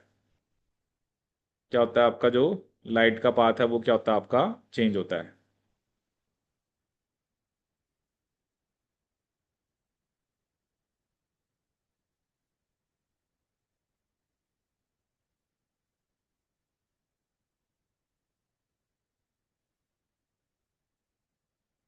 तो इससे हमें एपरेंट एब्जॉर्बेंस का पता लगता है, जिसे हम क्या बोलते हैं, जैसे लाइट आई उसने उसको क्या कर दिया, स्कैटर कर दिया। ठीक है, जनरली अभी तक हम एब्जॉर्बेंस की बात कर रहे थे, बट वो कहते हैं कि जब बहुत ज्यादा टर्बिड होता है, in that case we go for the optical density. ठीक है। ठीक है, अब हम बात करेंगे एप्लीकेशंस की। ठीक है, तो एप्लीकेशंस में जैसे सबसे पहले यहाँ पर मैंने क्या बताया आपको, क्वालिटेटिव एनालिसिस। क्या बताया, क्वालिटेटिव एनालिसिस। ठीक है, देखो अभी तक हमने क्या डिस्कस किया है कि देखो क्वालिटी का मतलब क्या है कि हमें सिर्फ ये बताना उसमें वो चीज है या नहीं है। ठीक है, जैसे अभी आपको पता लग गया कि जैसे प्रोटीन्स हैं, आपके न्यूक्लिक एसिड्स हैं। ठीक है, इसके अलावा जैसे आपके कुछ साइटोक्रोम्स हैं, क्लोरोफिल हैं। क्योंकि सभी का सभी एब्जॉर्प्शन अलग अलग वेवलेंथ पे दिखाते हैं। ठीक है, और मेरे पास इंस्ट्रूमेंट ऐसा है जिसमें मैं वेवलेंथ को सेट कर सकता हूं। क्योंकि मेरे को पता है अगर 280 पे एब्जॉर्बेंस आ रही है इसका मतलब उसमें प्रोटीन है। अगर 260 पे कुछ एब्जॉर्बेंस आ रही है इसका मतलब उसमें न्यूक्लिक एसिड है। ठीक है, ऐसे कुछ भी आप ले सकते हो, क्लोरोफिल हो गया। ठीक है, आपके जो साइटोक्रोम्स हो गए, या जैसे अभी मैंने आपको एग्जांपल भी दिए थे कुछ जो को फैक्टर्स के, एन है, पॉजिटिव है, NADH है आपका, बेसिकली FAD है। क्वालिटी का मतलब क्या होता है, क्वालिटी में बस ये बताना वो है या नहीं है। ठीक है, क्वांटिटी का अलग चीज है। क्वांटिटी में तो आपको ये बताना पड़ेगा कि वो कितना, उसकी कितनी क्वांटिटी प्रेजेंट है। ठीक है, तो इन सब का क्या मैंने आपको बताया था, इन सब का जो स्पेक्ट्रा है, मतलब इन इन सब की एब्जॉर्प्शन अलग अलग वेवलेंथ पे है। ठीक है, तो आप, और एक चीज होती है मैक्सिमम एब्जॉर्प्शन, तो मे बी वो दूसरी वेवलेंथ पे भी दिखा रहा है, बट हमारा मोटिव होता है हमें मैक्सिमम देखना है। जैसे मैंने बताया कि फिनाइल एलेनिन, मैंने 257 क्यों चूज किया, मे बी वो 280 पे भी थोड़ी बहुत एब्जॉर्प्शन दिखाएगा। ठीक है, बट मैंने 257 पे उसका मैक्सिमम है। ठीक है ना, जैसे हमने कहा कि प्रोटीन्स की एब्जॉर्बेंस हम 280 पे लेते हैं, इसका मतलब ये थोड़ा है कि फिनाइल एलेनिन तो वैसे 257 हमने लिखा, इसका मतलब ये नहीं कि 280 पे वो एब्जॉर्प्शन नहीं दिखाएगा, बट कम दिखाएगा। अब वही ना, तीनों है, ट्रिप्टोफैन का अलग था, टायरोसिन का अलग था, फिनाइलएलानिन का अलग था, तो हमने एक ऐसी वैल्यू ले ली जिसपे हमें, जो कि ट्रिप्टोफैन का 280 पे आता है। ठीक है, फिर आपने कहा कि जो टायरोसिन है उसका 274 था, उसका 257 था, तो हमने एक ऐसी वेवलेंथ सेट कर ली कि तीनों उस पे दिखाएं। ठीक है, ट्रिप्टोफैन तो 280 पे मैक्सिमम दिखाता है, बाकी दोनों भी 280 पे कुछ ना कुछ एब्जॉर्प्शन आपकी दिखाएंगे। ठीक है, फिर हम बात करते हैं क्वांटिटेटिव। क्वांटिटेटिव एनालिसिस का मतलब क्या है कि हम क्वांटिटी बता सकते हैं। ठीक है, जैसे अभी मैंने आपको बताया कि डीएनए में अगर एक ऑडी का मतलब कितना है, 50। ठीक है, मैं, मेरे पास मैंने आपको एक डीएनए का सोल्यूशन दिया, उसमें एब्जॉर्बेंस आ रही थी 0.26, तो आपने बता दिया डीएनए की कंसेंट्रेशन इतनी है। ठीक है, तो क्वांटिटी में आप क्या बता पाते हो, कितनी उसकी क्वांटिटी है, चाहे आपने प्रोटीन की बतानी है, चाहे आपने न्यूक्लिक एसिड की बतानी है। ठीक है, जैसे इसमें आपको मैं एक तो वैल्यूज बताता हूं। ठीक है, जैसे हम ना एक रीडिंग लेते हैं जो कि होती है absorbance at 260 by 280, absorbance at 260 by 280।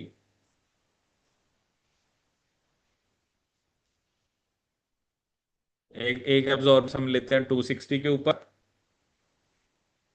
मतलब सेम सॉल्यूशन है, 260 पे लेंगे और फिर उसी के एब्जॉर्बेंस किस पे लेंगे, 280 के ऊपर। ठीक है, अगर तो ये वैल्यू, ये जो रेशियो है, अगर ये वैल्यू 1.8 और 2 के बीच में है, इसका मतलब डीएनए प्योर है, मतलब उसके अंदर कोई कंटामिनेशन नहीं है। अगर ये वैल्यू मेरी 2 से ज्यादा आती है, क्या आती है, 2 से ज्यादा, इसका मतलब उसमें आरएनए कंटामिनेशन है, उसमें क्या है, आरएनए कंटामिनेशन। और ये वैल्यू अगर मेरी 1.8, मतलब कि 1.8 से कम आती है, इसका मतलब उसमें प्रोटीन कंटामिनेशन है। ठीक है, अगर तो 1.8 और 2 के बीच में आई, इसका मतलब उसमें सिर्फ डीएनए है। अगर 2 से ज्यादा आई, इसका मतलब डीएनए के साथ उसमें आरएनए भी है। और अगर आपका 1.8 से कम आई, इसका मतलब उसके अंदर प्रोटीन की क्या है, कंटामिनेशन है। ठीक है, फिर नेक्स्ट हम इसमें क्या देखेंगे, जैसे एक होता है बाइंडिंग स्पेक्ट्रा। ठीक है, क्या होता है यहां पर एक बाइंडिंग स्पेक्ट्रा।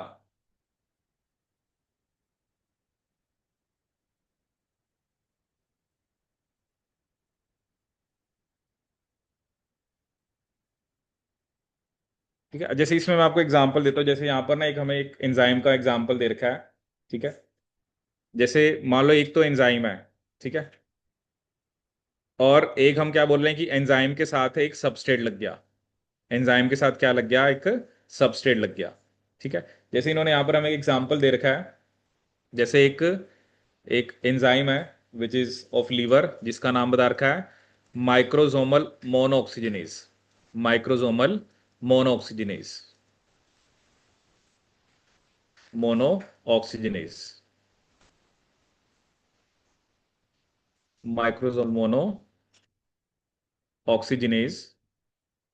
ठीक है, जैसे ये मान लो ये एंजाइम है, मान लो हमने इसको टारगेट करना है कोई ड्रग या सबस्ट्रेट से, तो इसके साथ एक सबस्ट्रेट मान लो लगा।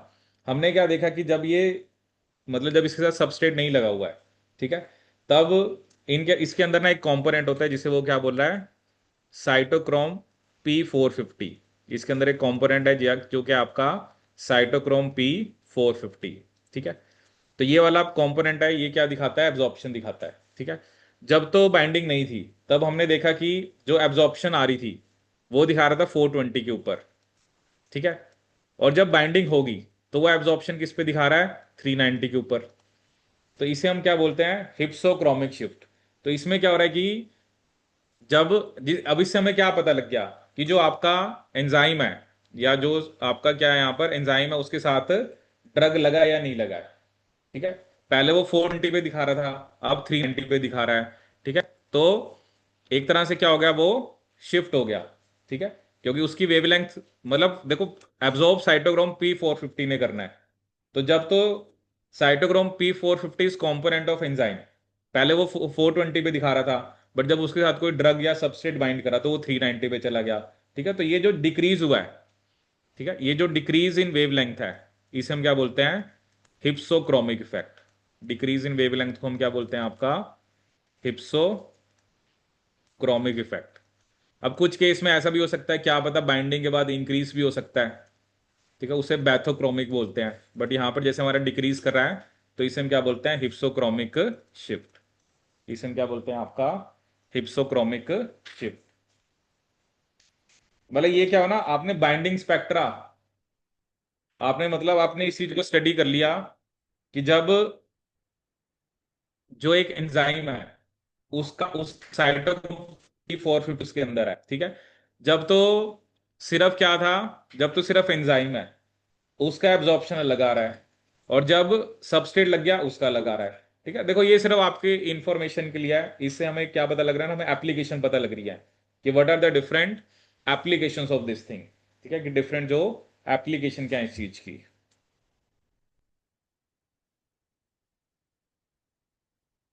फिर एक होता है डिफरेंस स्पेक्ट्रा। ठीक है, जिसे हम क्या बोलते हैं, आपका डिफरेंस स्पेक्ट्रा। जैसे इसका क्या मतलब होता है, ये मैं आपको जैसे दिखाता हूं, जैसे आप ये देखो, जैसे एक मॉलिक्यूल होता है यूबिक्विनोन। ठीक है, आपको ये जो सॉलिड लाइन दिख रही है, ये यूबिक्विनोन की है, और जो डॉटेड लाइन है वो किसकी दिख रही है, यूबिक्विनोल की। ठीक है, तो ये जो स्पेक्ट्रम है जो हमें ये दिखा रखा है, ये दोनों के डिफरेंस का है। मतलब जैसे एक का स्पेक्ट्रा, एक की एब्जॉर्बेंस जो है, अब मान लो क्या होता है ना, मिक्सचर में कुछ यूबिक्विनोन भी है, कुछ यूबिक्विनोल भी है। यूबिक्विनोन अलग वेवलेंथ पे मतलब मैक्सिमम एब्जॉर्प्शन दिखा रहा है, यूबिक्विनोन अलग पे दिखा रहा है। ठीक है, तो यूबिक्विनोन का अलग स्पेक्ट्रम है, यूबिक्विनोल का अलग है, तो हम एक डिफरेंट स्पेक्ट्रम भी बना सकते हैं। जैसे एक सोल्यूशन होता है ना, सोल्यूशन के अंदर आपको, जैसे कोई भी एक मॉलिक्यूल है, जैसे किनोन, किनोल क्या होता है, जैसे कीटो इनोल, एक चीज कीटो फॉर्म में है, दूसरी इनोल फॉर्म में है। ठीक है, तो दोनों का स्पेक्ट्रा आप देख रहे हो अलग अलग आ रहा है, तो दोनों का हम डिफरेंट स्पेक्ट्रम भी यहां से निकाल सकते हैं। ठीक है, तो यहां पर किसका एग्जांपल दे रखा है हमें, यूबिक्विनोन एंड यूबिक्विनोल, यूबिक्विनोन एंड यूबिक्विनोल।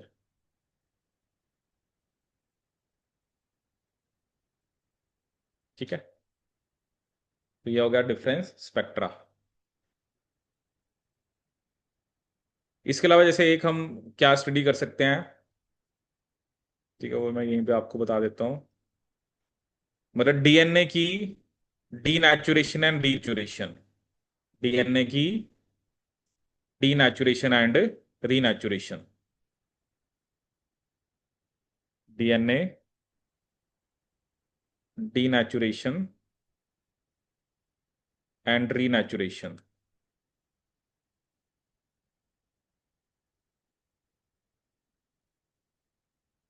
ठीक है, जैसे मान लो आपके पास जो डीएनए है, ठीक है, जनरली जैसे भी मैंने आपको बताया कि डीएनए है एक डबल स्टैंडर्ड फॉर्म में है। ठीक है, अब अभी मैंने बताया था कि अगर एब्जॉर्बेंस 1 है, ठीक है, जैसे 1 ODB आप लिख सकते हो, तो कंसंट्रेशन कितनी थी, 50 माइक्रोग्राम पर ml। ठीक है, जब हम इस डीएनए को डीनेचर करते हैं, ठीक है, डीएनए वही है, डीनेचर, डीनेचर का मतलब क्या होता है, आपने उसको सिंगल स्टैंड फॉर्म में कन्वर्ट कर दिया। ठीक है, तो हमने क्या देखा, जो एब्जॉर्बेंस है, अब वो 1 to 1.37 होगी। कितनी होगी, 1, पहले 1 थी, वो वैल्यू कितनी होगी, 1.37। इसका मतलब एब्जॉर्बेंस क्या होगी आपकी, इंक्रीज। ये वैल्यू फिक्स होती है अगर आपके पास 50 माइक्रोग्राम डीएनए है, और अगर आप उसको डीनेचर कर रहे हो, तो कितने परसेंट एब्जॉर्बेंस इंक्रीज करती है आपकी, 37%। कितने परसेंट करती है, 37%। ठीक है, अब इसके पीछे रीजन क्या है, देखो मैंने आपको बताया कि जो एब्जॉर्बेंस आती है वो किस वजह से आती है, बेसिस की वजह से, कि डीएनए के अंदर जो बेसिस है। तो जनरली जब हम डीएनए का स्ट्रक्चर पढ़ते हैं, तो हम क्या कहते हैं कि बेसिस तो अंदर की तरफ होते हैं, और बैकबोन किसकी बनी होती है? शुगर और फॉस्फेट की। ठीक है, अब बेसिस अंदर की तरफ है। अब क्या होता है, जब ये डबल से सिंगल स्टैंड फॉर्म में गया तो बेसिस कम एक्सपोज होंगे, ज्यादा होंगे?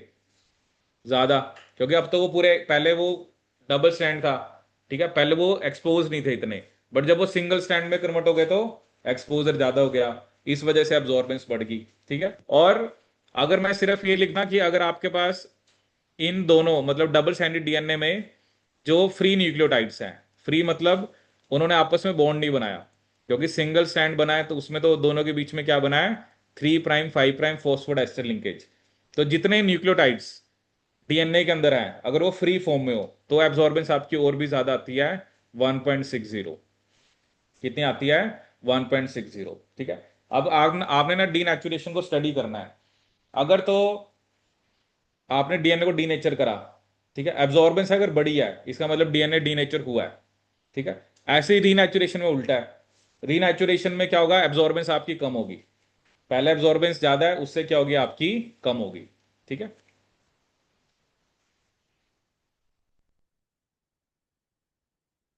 तो ये वैल्यू आपकी फिक्स होती है। 1 OD का मतलब 50 माइक्रोग्राम डीएनए पर एमएल। ठीक है, और कितने परसेंट इंक्रीज होता है आपका? 37% इंक्रीज इन एब्जॉर्बेंस। ठीक है,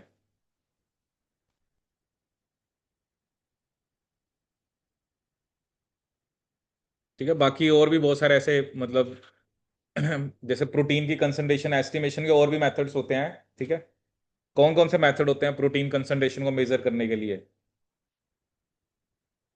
सुने हैं मेथड्स? जी सुना, बायूरेट, फॉलिन लॉरी, ऐसे टेस्ट सुने हैं आपने? इसमें भी क्या होता है ना, जनरली तो अभी है जो हम प्रोटीन की बात कर रहे थे ना, उसमें तो आपने क्या किया, सिंपली आपने कोई भी उसमें रिएक्शन नहीं कराई। ठीक है, लेकिन क्या होता है, हमारे पास ना कुछ स्पेसिफिक रिएजेंट्स आते हैं जिनको हम रिएक्ट कराते हैं, उससे कलर आता है। फिर कलर आने के बाद फिर आप उसको विजिबल स्पेक्ट्रम में देखते हो। ठीक है, किस में देखते हो? विजिबल स्पेक्ट्रम में। ठीक है, नहीं, रीनेचुरेशन पे तो एब्जॉर्बेंस आपकी डिक्रीज होगी ना। जब आप रीनेचर कर रहे हो तो एब्जॉर्बेंस जो है वो आपकी डिक्रीज होगी, क्योंकि वही है ना, पहले बेसिस एक्सपोज है, अब वो दोबारा रीनेचर हो गया तो उसका एक्सपोजर जो है वो क्या हो जाएगा, आपका कम हो जाएगा। ठीक है, अब चलो ये मैं आपको वैसे एक होमवर्क दे रहा हूं कि आपने कुछ ऐसे मेथड्स देखने हैं जिसमें आप जिसके थ्रू आप प्रोटीन की कंसंट्रेशन और कार्बोहाइड्रेट की कंसंट्रेशन को मेजर करते हो। ठीक है, मतलब उसका मोटिव क्या होता है, आपने कोई ना कोई, आपके पास रिएजेंट्स होते हैं, क्योंकि वो रिएजेंट जो है वो स्पेसिफिक उसी के लिए होंगे। जैसे अगर प्रोटीन के साथ रिएक्ट कराना है, या आपने कोई स्पेसिफिकली, जैसे आपको मैंने बताया, कोई ग्लूकोज के साथ टेस्ट कराना है। ठीक है, और फिर आप देखना कि हम एब्जॉर्बेंस कौन सी वेवलेंथ के ऊपर लेते हैं। ठीक है, एक जैसे वैसे सा क्वेश्चन अभी मैं आपको कराऊंगा भी सही। जैसे बायोरेट टेस्ट सुना होगा आपने, बायोरेट हम किसके लिए करते हैं? प्रोटीन्स के लिए करते हैं। ठीक है, एक चलो वैसे क्वेश्चन करते हैं। ये कुछ क्वेश्चन मैं आपको दूंगा, ये आप ट्राई करना।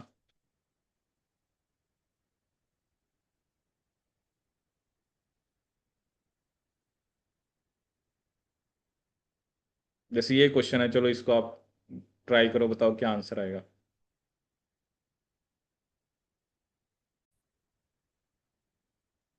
ठीक है, तो देखते हैं क्या क्वेश्चन हमें यहाँ पर गिवन है। वो क्या कह रहा है कि एक प्रोटीन सोल्यूशन है जो कि हमें 0.2 ml है। प्रोटीन सोल्यूशन मेरे पास कितना है? 0.2 ml। ठीक है, और मुझे उसकी कंसंट्रेशन नहीं पता है, मुझे नहीं पता कि उसके अंदर कितना प्रोटीन है। मैंने उसको डाइल्यूट करा विद 0.8 ml ऑफ वाटर। ठीक है, अब सबसे पहले हमें क्या होता है ना, हमें सबसे पहले डाइल्यूशन फैक्टर पता होना चाहिए। क्या पता होना चाहिए? Dilution factor. डाइल्यूशन फैक्टर की सिंपल सी डेफिनेशन होती है, final volume by initial volume. ठीक है, यहां पर हमें क्या है, हमारे पास डाइल्यूशन फैक्टर क्या है? ठीक है, तो डाइल्यूशन फैक्टर बेसिकली क्या होगा आपका, जैसे फाइनल वॉल्यूम यहां पे क्या बन रही है, 0.2 प्लस 0.8, तो वो तो होगी 1 ml। ठीक है, और इनिशियल वॉल्यूम कितनी थी? 0.2 ml। ठीक है, तो डाइल्यूशन फैक्टर 1/0.2, तो 1/0.2 कितना आएगा? 5, क्योंकि ये 10 ऊपर चला जाएगा, 10/2 कितना आ गया? 5। तो ये मेरा डाइल्यूशन फैक्टर है। ठीक है, अब वो मैं मुझे क्या कर रहा है, मैंने 0.5 ml लिया इस डाइल्यूटेड सैंपल का, ठीक है, मैंने सिर्फ कितना लेना, 0.5 ml of this diluted sample, और उसमें 0.45 ml हमने एक रिएजेंट ऐड कर दिया। जैसे मैंने आपको बताया ना, जब हमें प्रोटीन की कंसंट्रेशन मेजर करनी होती है तो हमें ये एक बायोरेट रिएजेंट ऐसा होता है जो पेप्टाइड बॉन्ड के साथ इसकी मिली रिएक्शन होती है और एक कलर आएगा। वैसे प्रोटीन का कोई कलर नहीं होता, ठीक है, ये सब ना टेस्ट होते हैं। जैसे ये भी कई जगह क्वेश्चन पूछा जाता है, आप सिंपली या तो टेस्ट के नाम, जैसे मैंने आपको बताया फॉलिन लॉरी होता है, एक ब्रैडफोर्ड मेथड होता है, आपको सिंपली नाम पता हो, ठीक है। हर एक रिएजेंट का अपना अपना है, क्योंकि हर एक रिएजेंट जब प्रोटीन के साथ, उसका ना अलग मैकेनिज्म होता है, कोई पेप्टाइड बॉन्ड के साथ रिएक्ट करता है, कोई किसी स्पेसिफिक अमीनो एसिड के साथ रिएक्ट करता है, ठीक है, बहुत सारे अलग अलग टेस्ट होते हैं। तो जब हमने इस मिक्सचर को टेस्ट ट्यूब में डाला जिसका डायमीटर 1 सेंटीमीटर है, और 540 पे हमने एब्जॉर्बेंस ली, तो वो कितनी आई, 0.20, ठीक है। 540 एक्चुअली जो कलर आता है ना बायोरेट में, ब्लू कलर आता है, और जो हम एब्जॉर्बेंस लेते हैं वो येलो पे लेते हैं, मतलब कॉम्प्लीमेंट्री होना चाहिए कलर, ठीक है, क्योंकि उसके अंदर, मतलब ये जो भी कलर आता है ना सोल्यूशन का, उसके हमें एक कॉम्प्लीमेंट्री कलर लेना होता है। जैसे बायोरेट में जो कलर आता है वो ब्लू आता है, अगर ब्लू कलर आ गया तो इसका मतलब उसमें प्रोटीन है। और उसको 540 जो वेवलेंथ होती है ना वो येलो येलो होगी, जैसे हम पढ़ते हैं ना विब ग्योर, रेड की सबसे ज्यादा है, वॉयलेट या जो आपका इंडिगो ब्लू वो मतलब 400 के आसपास होंगी, 400 से आप आ रहे हो, फिर विब के बाद बीच में ग्रीन आता है, फिर येलो, फिर क्या आता है, ऑरेंज रेड, ठीक है। तो 540 विल बी अराउंड, 540 जो है वो येलो कलर होता है, ठीक है। ये तो चलो वैसे इंफॉर्मेशन है। अब उसने देखना यहाँ पर, वैसे तो दिया हुआ है कि 0.5 ml ऑफ BSA, BSA एक प्रोटीन होता है, बोवाइन सीरम एल्ब्यूमिन, जब उसमें 4.5 ml बायोरेट ऐड करते हैं तो उसकी एब्जॉर्बेंस भी 0.20 आती है, ठीक है। इसका क्या मतलब है, ये जो मैंने डाइल्यूटेड सॉल्यूशन लिया था, इसमें 4.5 ml जब ऐड किया, ठीक है, एब्जॉर्बेंस उसकी भी इतनी आई है, इसका मतलब जो डाइल्यूटेड सॉल्यूशन जो मैंने लिया है, जो 0.5 ml लिया है, उसमें कितना प्रोटीन है, इसका मतलब उसके अंदर 4 mg/ml है। कितना है, 4 mg/ml, ठीक है, इतना ही होगा ना, क्योंकि ये तो मेंशन ही है यहां पर। देखो इधर फर्क क्या है, 0.5 ml इधर लिया है, इधर भी लिया है, 4.5 ml इधर भी लिया है, इधर भी लिया है, ठीक है। बट ये जो डाइल्यूटेड सॉल्यूशन में जो मैंने 0.5 ml जो डाइल्यूटेड सॉल्यूशन का लिया है, उसमें मुझे नहीं पता कितना प्रोटीन है। लेकिन लेकिन जब आपने इसमें, इसकी कंसंट्रेशन आपको पता है 4 mg है, ठीक है, और इसकी एब्जॉर्बेंस 0.20, एब्जॉर्बेंस तो की सेम है, 0.20, 0.20, ठीक है, 4.5, 4.5, 0.5, 0.5, तो मतलब क्या है कि जो आपने ये डाइल्यूटेड सॉल्यूशन लिया इसके अंदर कितना प्रोटीन है आपका, 4 mg/ml, ठीक है। बट आपने इसको डाइल्यूट, ये जो डाइल्यूटेड किया था कितने टाइम डाइल्यूट किया था, 5 टाइम्स, तो ये जो कंसंट्रेशन आई है, सिंपली आपने इसको डाइल्यूशन फैक्टर से मल्टीप्लाई कर देना है, तो क्या आंसर आ जाएगा, 20 mg/ml। तो आंसर यहां पर क्या आएगा, 20 mg/ml। आपने डाइल्यूटेड सैंपल को लिया ना, डाइल्यूटेड सैंपल में तो कम ही कंसंट्रेशन होगी, यही तो बात है ना। जैसे अभी मैं आपको एग्जांपल जैसे दे रहा था कि एक आपके पास है 10 mg/1 ml, ठीक है, 10 mg/1 ml, आपने 9 ml उसमें और ऐड कर दिया, तो 10 mg कितने ml में बन गया, 10 ml में, तो आपने उसको कितने टाइम डाइल्यूट करा है, 10 टाइम्स, ठीक है। तो क्या होता है कि जो कंसंट्रेशन ओरिजिनल थी, अब वो 10 टाइम डाइल्यूट होगा, अब मुझे ओरिजिनल कंसंट्रेशन यहाँ पे पता नहीं थी, ठीक है, लेकिन जो ये डाटा मुझे दिया हुआ है, ये जो दे रखा ना, इसके बेस पे मैंने क्या दिया, ये जो डाइल्यूटेड सॉल्यूशन का जो मैंने 0.5 लिया था, उसके अंदर प्रोटीन कितना, 4 है, डाइल्यूट मैंने कितने टाइम्स किया था, 5 टाइम्स, तो मेरा आंसर आ गया 20। अगर उसको मैं डाइल्यूट, वो डिपेंड करता है ना डाइल्यूशन फैक्टर कितना है, ज्यादा टाइम्स करता तो, क्योंकि पर ml 20 mg/ml था, लेकिन डाइल्यूट करने के बाद वो कितना रह गया था, 4 mg/ml, और वो 4 mg/ml से ही आपने आगे एक्सपेरिमेंट किया है कि नहीं।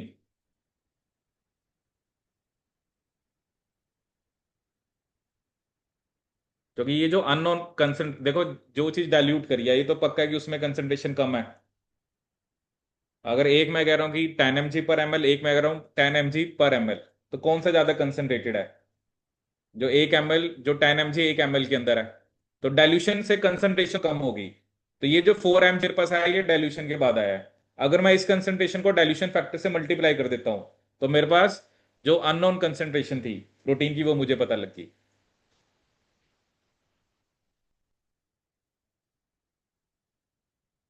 कि नहीं। जैसे अब इसको हम वैसे भी देख सकते हैं कि इसका मतलब हमने सिर्फ 0.2 ml लिया था, ठीक है ना, हमने तो सिर्फ कितना लिया था, एक प्रोटीन सोल्यूशन 0.2 ml, ठीक है। तो उसमें उसमें अगर हम पर ml देखते वो कितना आता हमारा 20 mg आता,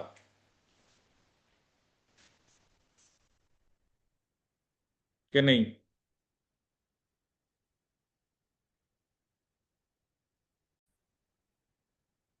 ठीक है, तो ये कितना आ गया आपका 20 mg/ml, ठीक है। तो मतलब इस टाइप के क्वेश्चन आपके, इससे देखो आपको ये भी देखने को मिला कि एक बायोयूरेट टेस्ट ये हम किसके लिए करते हैं। अब देखो क्या होता है ना, कोई एक एग्जाम होता है ना, उसमें क्वेश्चन का लेवल होता है। जैसे अब एक आपसे अगर आपने बायोयूरेट नाम ही नहीं सुना हुआ तो आपको तो पता ही नहीं क्या है ये, ठीक है।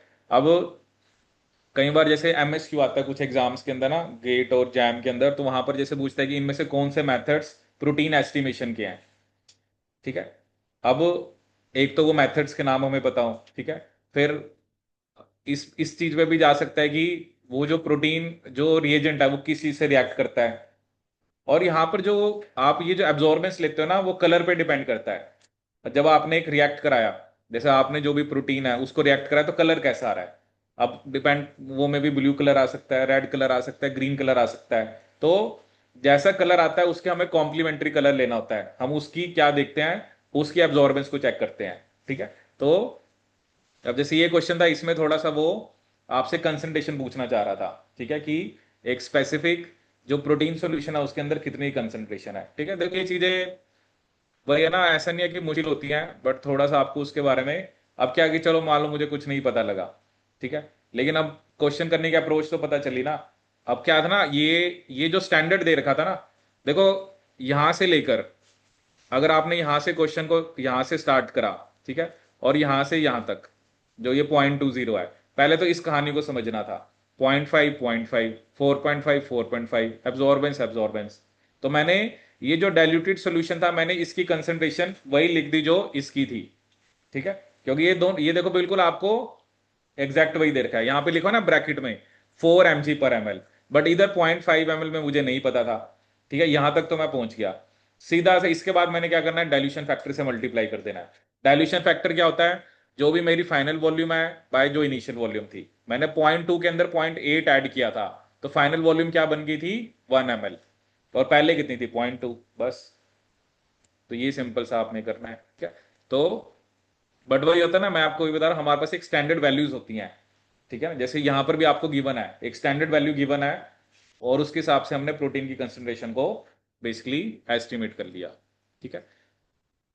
तो ये हो गया आपका यूवी विजिबल स्पेक्ट्रोस्कोपी, ठीक है। इसमें कुछ क्वेश्चंस और है वो मैं आपको दूंगा, ठीक है, बट मेन यहां पर आपने क्या देखा,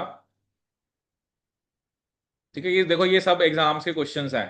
फॉर्मूला तो यही है, ठीक है। ट्रांसमिटेंस क्या होता है आपका, पहले मैंने आपको बेसिक बताया कि जो डिफरेंट टाइप ऑफ स्पेक्ट्रोस्कोपीज हम करते हैं उसमें अलग अलग टाइप का आपको मॉलिक्यूलर फिनोमेना होते हैं, किसी में एब्जॉर्प्शन होती है, किसी के अंदर मॉलिक्यूल की रोटेशनल वाइब्रेशनल स्टेट में चेंज आ रहा है, किसी में आप इलेक्ट्रॉन की स्पिन देखते हो, ठीक है, किसी के अंदर आप न्यूक्लियर न्यूक्लियर स्पिन देखते हो, ठीक है।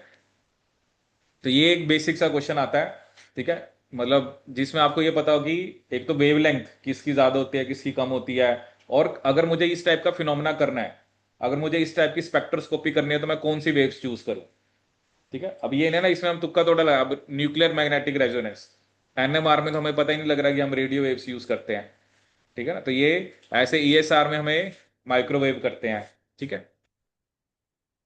फिर मैंने आपको बीएल लैम्बर्ट लॉ बताया, ठीक है, ये कुछ क्रोमेटोफोर्स बताए, ठीक है, फ्लोरेसेंस के बारे में भी आपको थोड़ा सा मैंने बताया, ठीक है। और ये कुछ हमने क्वेश्चंस डिस्कस किए, ठीक है। मेन या कि जैसे और भी क्वेश्चंस है, जैसे एक ये क्वेश्चन है ये आप ट्राई करना, एक ये क्वेश्चन है, एक ये क्वेश्चन है, ठीक है, ऐसे मैं और तीन चार क्वेश्चंस आपको दूंगा, ठीक है। देखो मेन क्या ना, अगर तो आपको यहाँ पर कैलकुलेशन, अगर तो आप कैलकुलेशन से डरोगे तब तो आप क्वेश्चन कर ही नहीं पाओगे, ठीक है। और कैलकुलेशन कभी भी हमारे एग्जाम में ज्यादा कॉम्प्लेक्स नहीं आती है, अगर आप ये मान के चलोगे क्योंकि अगर आप कैलकुलेशन नहीं कर सकते फिर तो फायदा नहीं ना इस चीज को करने का, क्योंकि थ्योरेटिकल वाला क्वेश्चन कम ही आएगा, थ्योरी नहीं आएगी। थ्योरी अब वो डिपेंड करता है, क्या पता पूछ भी ले कि 280 पे क्यों लेते हैं, ये इंट्रिंसिक फ्लोरेसेंस ऑफ प्रोटीन किसकी वजह से है। अब ये भी एग्जाम में क्वेश्चन पहले आ रखे हैं, एरोमेटिक अमीनो एसिड्स हैं, तो ये स्पेसिफिक अमीनो एसिड कौन सी वेवलेंथ पे अब्जॉर्बेंस दिखाता है, ये सब क्वेश्चंस हैं। ठीक है, बट ये थ्योरेटिकल वाले हैं। ठीक है, जैसे उसने बताया कि फिनाइल एलानिन की मैक्सिमम अब्जॉर्प्शन किस पे होती है, 257, ये तो क्रैमिंग वाला पार्ट है, ये तो चलो आप कर ही लोगे याद। बट बात आती है क्वेश्चन पे कि मुझे कैसे कन्वर्जन्स करने हैं। जैसे अब ये क्वेश्चन था ना, मुझे 0.2 मिली मोलर निकालना था, अगर मैं यहाँ पे कैलकुलेशन को गलत सही से नहीं करूंगा फिर मेरा आंसर गलत है। ठीक है, अगर होने को कहीं होगा 0.02 भी आ गया होगा, कहीं होगा 2 भी आ जाएगा, क्योंकि अगर आप कैलकुलेशन मिस्टेक करोगे, एक भी जीरो इधर उधर होगी, फिर आंसर नहीं आएगा। ठीक है, तो इसके लिए थोड़ा सा हमें ये चीजें प्रैक्टिस से ही आती हैं।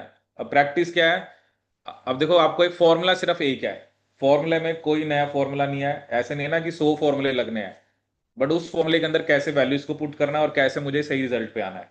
ठीक है, वो डिफरेंट टाइप ऑफ क्वेश्चंस आ सकते हैं। ठीक है, जैसे ये क्वेश्चन यहाँ पे मैं आपको ग्राफ की फॉर्म में भी आ रखा है, ये भी आप ट्राई करना जैसे ये है।